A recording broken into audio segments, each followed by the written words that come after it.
your comments in the chat right now. We've got some breaking stuff, don't we? The kind of bits that we're doing on here. Good days I've been on. Yeah. Literally the 2 days Arsenal decided to just get busy for no reason at all. Get busy with it. There we go. And the busy news is this, and it came from both Alex Crook and Ben Jacobs are at the forefront of the news, yeah. Right. Yeah. Well, the news is that Arsenal have added Tottenham Hotspur target Eberechi Eze to their list of potential left-wing options. A cheaper option potentially than Rodrigo due to Eze's Crystal Palace release clause at £68 million. We've already heard that Rodrigo, to pry him away from Real Madrid, it's going to cost you £78 million, about 90 million euros. And this comes off the back of the news that Miles Lewis-Skelly has signed today. 5-year deal, locked him down, fantastic. Also, Christian Norgard is coming in, as we know. But Christian Mosquera as well, the Valencia 20-year-old right-sided centre-back that we've just watched a bit of. Quite aggressive on the front foot, likes to spray a pass. And we'll get to that. But first of all, chaps, I have to ask you about Eberechi Eze. I mean, wide options, yes, that's what Arsenal are in for, and almost an upgrade on Martinelli. I didn't have Eberechi as a left-sided option for Arsenal, but how do you, Laurie, react to this news initially? By saying I would agree with you on both what you said. Talented player, very talented player. Would enhance any team in the Premier League, certainly Arsenal. But I didn't have him down as a left winger. But if he can play there, then hey, could be a bit of one of those master strokes where he can play in different positions. I mean, the option for the release clause is £68 million. We know Tottenham have thrown their hat in the ring in quite a big way. They probably wouldn't be looking at him as a left-sided option if he came to Tottenham. More maybe an upgrade on Maddison. I'm not too sure what they would do with him. He can play in a few different positions, it's worth noting. Is this one where Arteta, almost a little bit like Mourinho, says, I know you're a great player in that position, but we need you in this position. Can you do us a job there, and almost mould him into that? Arteta does tend to look at skill sets rather than what you've been doing most of your career and where you've been playing most of your career. He does tend to look at what you can get out of you. I mean, Ben White had a year at centre-back before becoming a right-back. We haven't really seen that change. Timber was a centre-back at Ajax before being moved to right-back. Zinchenko, Arteta was the reason he moved him at left back when they were both back at Man City. So there's something there. You wonder about how he might reinvent Eze. But Eze is two things. Firstly, a fundamentally talented footballer, which I think we would agree on. He's also, I think, a really Arsenal player. And I think it's been a little while, because the last few years we're more associated with tall players, with physique, with strength, with energy. Actually, the Arsenal I grew up on, the Hlebs, the Rozicki's, the Nasris, the Arshavins, the Fabregases. Fabregas plays slightly deeper at times, but those players that were kind of like wide tens that could sort of play off the left, play off the right, drop into central spaces, and were just a joy to watch. I mean, those are the players I grew up loving to watch at Arsenal, and I want more of them at the club. I think Ødegaard can be like that, but has been reinvented a little bit himself. I think Ethan Nwaneri's certainly that type of player, and I'd like more of them, and Eberechi Eze is one of them. So the question is, if you sign him to be a starting left winger, have Arsenal added quality out there? There's no question. He's a better player than Martinelli and Trossard, even as a left winger. The question then becomes, does Arteta try and shove him out on the touchline and get him to do his best work out there, which he could do, like Grealish has done from the left for Man City at times? Or do you get him floating from that position a little bit more and maybe reinvent your left back, get them overlapping, because you need width somehow in the team? So it's interesting. I'm excited to see what he would do with him if he gets him. An important detail about this deal is fundamentally, reportedly Palace would accept the release clause to be paid in 20 million instalments. That makes it a much more viable deal for Arsenal this summer than maybe a Rodrigo, who might command a lot more up front. So yeah, I'm really excited about it, and I actually think it makes sense, but I think it might be one that drags on for a little bit. Yeah, Laurie, 40 goals and 26 assists in 167 appearances in all competitions for the Eagles.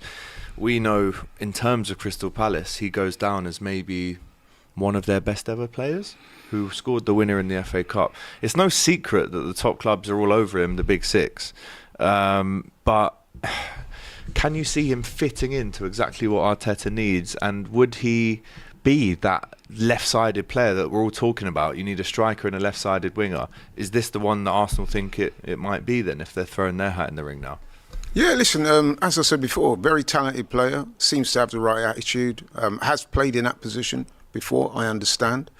And like James says, if you can, Arteta does seem to like players that can play in different roles, different positions. You saw that with Partey, although he's leaving last season.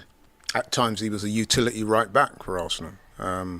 We've seen it with other players in the team. Trossard switches wings. Once you got that degree of flexibility about you, that's very much what the modern day football is all about. The fact I would certainly take him. The fact he can play 100%. central is a good thing. I mean, I think we need to establish that. I mean, yes, there are other out-and-out wingers, whether it be Rodrigo, whether it be Williams. By the way, a lot of them do their best work in central spaces too. But Eze, the fact that he's a more natural 10, Arsenal need that too. So a real strength of his might be that Arteta goes, I think we answer two problems in one player. Now, I would like a specialised winger, a specialised 10. But ultimately, next season, he's going to want Odegaard, Zubimendi, Rice to be his midfield three. It's cost him so much money to put that together, and one of them is his captain. That's the cheaper of the three players. So anyone he adds on the left, if they can give you something in central areas when Odegaard can't make it, when you need to do something different with the midfield, I think you'll see that only as a positive, because Trossard is reportedly going to sign a new deal, but that's dragging on. And Martinelli is still there. And he's still then got Waneri to fit into the team somehow. So I think Arteta does like the versatility, because it answers problems, and it means he's not pigeonholed into you have to do this with this player. You can do a few different things. Let's say Arsenal do get Eze, Laurie, 8 goals, 8 assists, 29 shots on target throughout the season. We know he's so easy to watch. Like, he's a pleasure to watch, isn't he? He glides past people, and he scores some incredible goals as well. But could you, if you did get him in, start him ahead of Martinelli in that position, first game of the season? Would you do that if you got him in? Well, if I would do it, and then would the manager do it? I guess the answer to that is, would I do it? Possibly yes. Would the manager do it? Probably no. But I'll tell you another thing that I'm just digressing ever so much with Eberechi Eze that I do love about him as a Palace player that would definitely suit Arsenal is his willingness and his ability to shoot from outside the box. Yeah, I agree with that. We need that. Is something that, I get so frustrated watching Arsenal at times. We dominate possession, we're passing it around on the edge of the box, and not enough times do we see players that are willing to take it on. When the space opens up, you think, go on, have a shot. And invariably it goes sideways, backwards, and you think, come on. Eze has shown with Palace that he can shoot outside the box, he can score from free kicks, and we would definitely could do with somebody like that. Yeah, it looks like he is going to end up in North London, whether it's Tottenham or Arsenal. But just looking into it a little bit more, the odds on his next clubs: Arsenal 6-4 on. They lead the race, and Tottenham 2-1. No disrespects to Tottenham. Well, actually, yeah, disrespect to Tottenham. Right. But if that option was presented to him, I'd like to think that there's only one serious option there. Well, depends on the money. They both got Champions League. Yeah, but depends if Arsenal dither. Because all we keep hearing is that Berta likes to run multiple deals and get them all to a point at which they can be executed. But there's how players feel in this. Players want to be wanted too. As they might go, well, Tottenham are promising me the world, and Arsenal, they're not sure. I wait, and then I'm pre-seasoning with Palace, but I'm not really sure where I'm going to be. They're waiting for Rodrigo, and these things can drag on, and then a player suddenly doesn't feel completely and utterly keen themselves. So they do need to be careful on that front, Arsenal. And I would have thought that if they are going for Rodrigo, that's still going to take 2 months. I mean, in all seriousness, let's imagine a world in which the footballing gods have looked at us and said, I can tell you Rodrigo's going up at Arsenal. Predict when that happens. It's the 26th of June. I would genuinely say 26th of August. Like, I would genuinely think it's going to drag on. He'll have the Club World Cup with Real Madrid.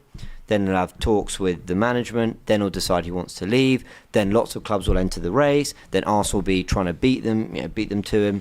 Negotiate with Real Madrid. And this could just drag on and on. Real Madrid want the best price, and they have to decide they definitely want to sell him. And yeah, I don't think Eze's going to want to wait that long. I think he's going to want his future resolved far, far quicker. Yeah, if you look at Eze's general heat map for the season, it is left cutting in. It's almost a diagonal line from the halfway line into the edge of the opposition's box. He likes that area. And in Ben Jacobs' actual tweet, his wording was Arsenal have added Eze to their list of left-wing targets. Also, as we know, being considered by Spurs, £68 million release clause.